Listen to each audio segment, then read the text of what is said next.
Alors, ce que j'ai préféré, évidemment, en number one, c'est la beauté des paysages parce que, évidemment, on est sur une île, évidemment, c'est tropical, donc c'est quand même très chouette de se dire que dans une vie normale, qu'après le travail, on va à la plage, on a des couchers de soleil de fou, et puis il y a la nature, on est au-delà de l'océan et de la plage, il y a évidemment la beauté, voilà, du côté un peu jungle de l'île Maurice, c'est vraiment canon et ça aide à relativiser quand on a eu des petits problèmes dans la journée. Alors c'est un peu curieux, mais la météo, alors je le mets évidemment dans les choses que j'ai préférées parce que c'est hyper chouette de vivre dans un endroit où il fait souvent beau. Et à la fois, il fait souvent beau, mais c'est un temps très instable. Et ça, je m'y attendais pas. Alors oui, on sait, hein, c'est les tropiques, mais il faut vraiment y vivre pour comprendre ce que ça veut dire. Donc il fait la moitié de l'année, il fait vraiment très chaud, trop chaud, parce que ça s'accompagne d'une humidité assez folle qu'on ne connaît pas du tout en fait en Europe.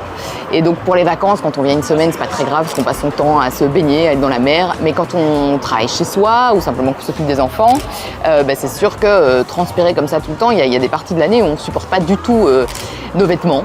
On passe notre vie en maillot. Même chez soi à la maison, parce que souvent les climatisations sont mises dans les chambres mais pas dans les pièces de vie, donc il y a vraiment une partie de l'année qu'on a passé principalement dans la chambre avec la clim parce qu'on était en PLS. Donc la météo c'est chouette toute une partie de l'année. Moi finalement je pensais que ce que j'allais préférer c'était vraiment les périodes des pluies quelque part, donc les périodes qui sont recommandées généralement pour venir en vacances, qu'on est sûr qu'il fasse vraiment chaud. Donc octobre, novembre, décembre, c'est cool quand on vient en vacances une semaine. Mais pour y vivre, en fait, finalement, je crois que j'ai préféré d'avril à octobre. Il fait...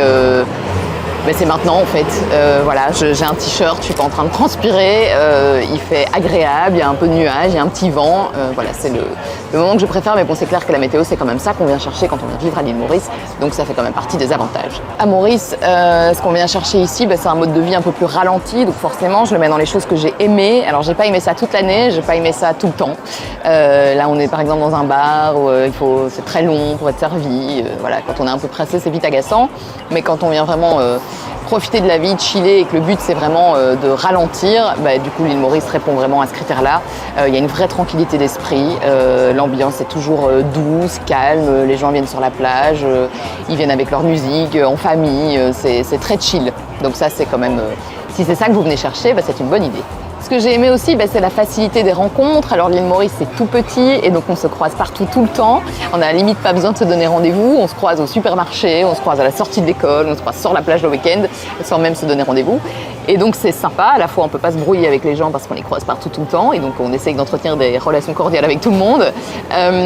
Mais clairement, les facilités de rencontre, elles sont aussi aidées par des associations comme Maurice Accueil. Maurice Accueil, en fait, c'est un organisme voilà, qui est géré bénévolement par des expatriés ici et qui met les gens en contact, donc en organisant des soirées sur la plage, en organisant des sorties en catamaran, des petites balades. Et ça permet de rencontrer les gens du coup dans un cadre de vie super agréable, en discutant avec eux de façon très naturelle. Et nous, c'est comme ça finalement qu'on a rencontré une grande partie de nos copains ici. Donc voilà, je fais la promo de Maurice Accueil parce que c'était sympa. On n'a pas souscrit à la deuxième année. Il y a un petit fee d'adhésion. On n'a pas souscrit la deuxième année parce que finalement on connaissait suffisamment de gens. Et donc voilà, c'est la facilité des rencontres vraiment à l'île Maurice. Tout le monde connaît tout le monde et c'est très agréable. J'y consacre une vidéo complète parce que c'est évidemment un poste important quand on s'expatrie en famille, mais moi j'ai adoré l'école qu'on a choisie ici pour Ezra. Alors c'est une école qui n'est pas parfaite parce qu'aucune école ne l'est, mais on l'a inscrit à Saint-Exupéry et le cadre est quand même vraiment super. Les enfants sont à pieds nus, ils nous ramènent des fruits et des légumes de l'école. C'est très détendu. Après, même l'école du Nord, c'est une école qui a une plus grande structure, mais c'est génial d'aller déposer ces enfants-là le matin. En l'occurrence, à l'école du Nord, il y a énormément d'enfants qui prennent le bus scolaire. Il y a du ramassage, donc c'est très bien organisé. Mais donc dans l'idée, c'est vraiment très chouette de faire évoluer ces enfants, surtout jeunes, je trouve, dans un cadre de vie pareil. Dernier point, pour nous, c'était important, mais le décalage horaire, on a trouvé ça très appréciable parce que mon mari et moi, on travaille tous les deux avec l'Europe et donc du coup, on avait besoin d'être quand même joignables, de pouvoir communiquer par mail relativement rapidement. Et donc en fait, il y a 2 ou 3 heures selon les moments de l'année de décalage avec l'Europe. Et ça facilite en fait voilà, simplement le business. Donc nous on a trouvé ça très agréable. En plus on est toujours un petit peu en avance, donc on avait le temps voilà, de trier tous les mails reçus la veille, de répondre, de se mettre en place avant que la Belgique se réveille puisqu'on est belge. Et voilà. Et donc du coup nous le décalage horaire ça a été vraiment juste ce dont on avait besoin. Les 2 à 3 heures de décalage, en fait, ça permet de rester facilement en contact avec ses proches. On peut s'appeler via WhatsApp, on peut discuter toute la journée.